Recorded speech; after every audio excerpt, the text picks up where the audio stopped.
My name's Steve McQueen. I'm director of Hunger. I directed and co-wrote the script within the Walsh. Yeah, that's me. It is your debut feature film, Steve, and to be congratulated for it, because it's one of the most extraordinary films, not just of this year, but of any year that I've ever seen. Did you know, when you were making it and writing it, that it would be so unusual in its structure and in its techniques?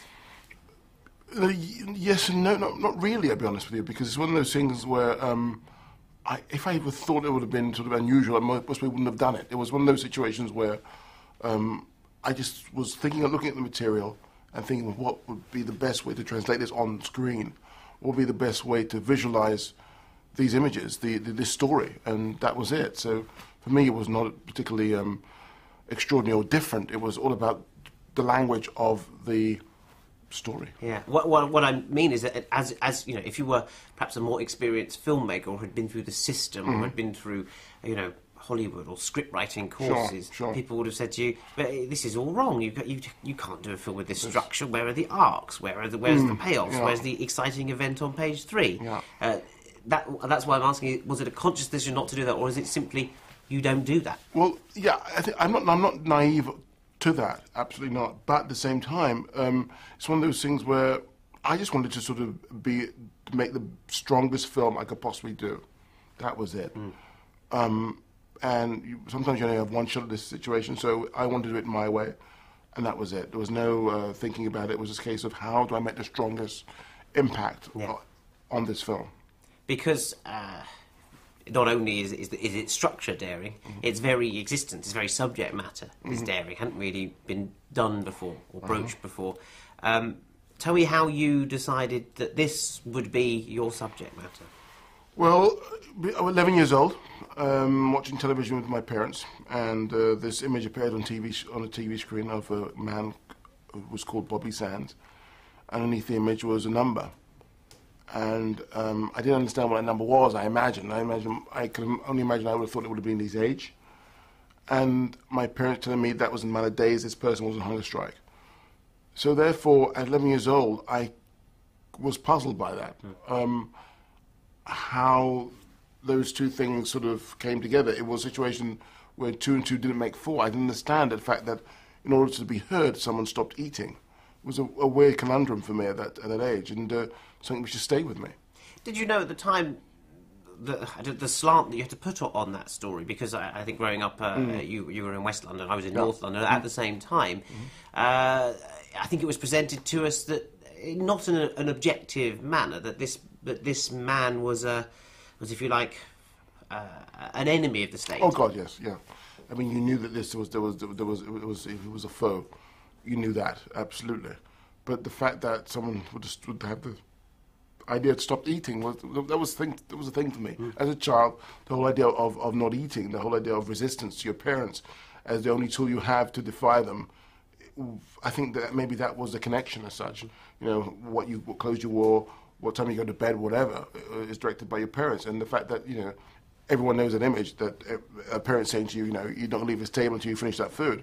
So I don't know, those kind of sort of connections, I suppose, were the starting point, the seed as such, that's all. And that stayed with you ever since, or presumably many projects have come and gone since?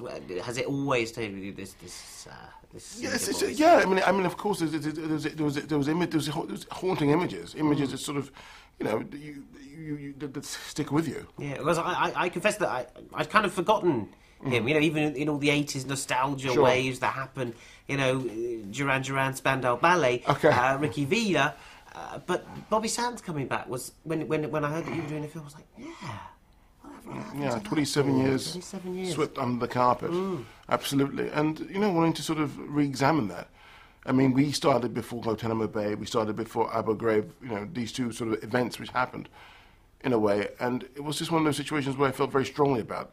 And at the end of the day, I wanted to make a film which was essential. Why make a film? Why spend 5 years of your life doing something if it isn't necessary? And that's what I wanted to do. This is why I wanted to make this film. That was it. Who was it that tempted you into the feature film world? I mean, there you were, Turner Prize winning for your what I suppose in a bad term people call video installations or video work.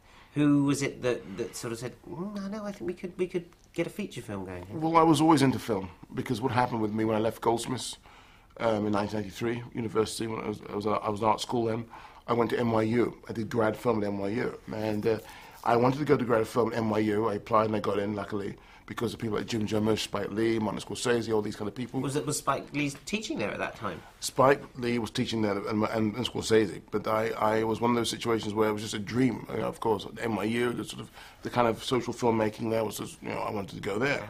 So I was lucky enough to get in, and within 3 months I left, and it was horrible, because it was one of those places for me where there was no real experimentation. In art school, what was interesting for me was that, I was given a studio and left alone. At first, it's hurrah, I could do what the hell I want to do. But what actually happens is you break down, because up until the age of 18, 19, you've been told what to do and how to do it. So for the first time, you're getting this freedom, and you have to sort of rebuild yourself within a creative form. So it was a huge liberation for me, and a great way to sort of, make a certain kind of discipline for myself in order to sort of think even. So when I went to NYU, the whole idea of this film school, which was almost like a Chinese circus, you come out and you get to do splits and everything. There was a limitation. I remember, and I said it before, that I left because they wouldn't allow me to throw the camera in the air. They wouldn't let me throw the camera in the air. Why not? We'll see what we get. They could be interesting. So that was the sort of last straw as such. Because terribly hard. You're so delighted to get in. Yeah. And it must have been a very strong decision to leave. leave. It was very hard. It was very, very hard. It was very, very hard. But you felt you had to because you were being constrained? Yeah, absolutely. It was very strange, because my father was a person who always said to get a trade. And my mother always said to me, do what you want to do. So I thought, okay, well, I'll be a filmmaker. I could be creative within this, but also have a trade. So the fact that I had to sort of, jack in the apprenticeship or jack in the trade was very hard. But it was a blessing in disguise, really, because I came back to Britain and just got on with the art stuff.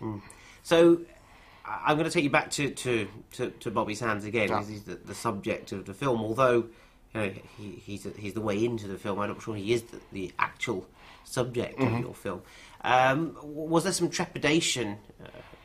Probably not on your side, but on the financial side, on people sort of saying, well, this guy's his first time filmmaker. He's not even Irish, making a film about one of the key episodes in modern Irish history.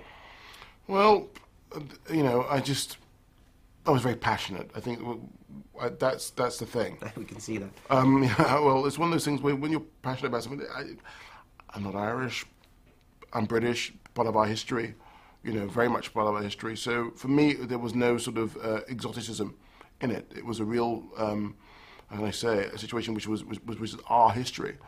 And one, like I said, was swept under the carpet for 27 years. Even on his 25th anniversary, there were hardly anything in the newspaper, hardly anything. And in fact, I think it's the most important piece of history in the last 27 years, more important than the Falklands War and more important than the miners' strike, because it's something which is actually still continuing in one way, shape, form or the other.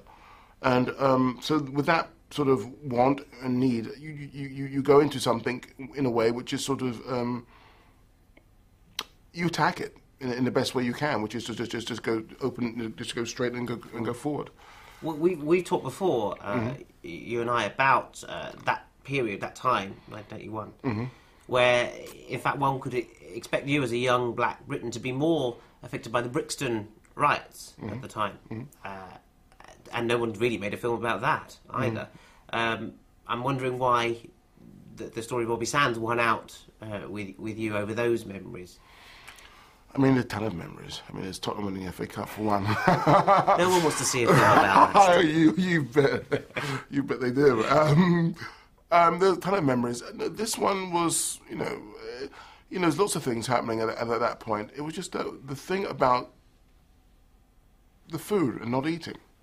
The sort of the throwing down of the gauntlet. And it was a situation for me where Thatcher had a lot to do with the 80s, of course. I mean, there's good or bad. I mean, I never had an opinion on Margaret Thatcher at all, because I was never allowed to watch her on TV, because my mother and father always turned the TV off when she was on. So I never built an opinion on her because I never saw her. See, that voice that drifts through your film, which is very poignant actually when you hear her voice on the radio in your film, kind of brought back, listening to this kind of school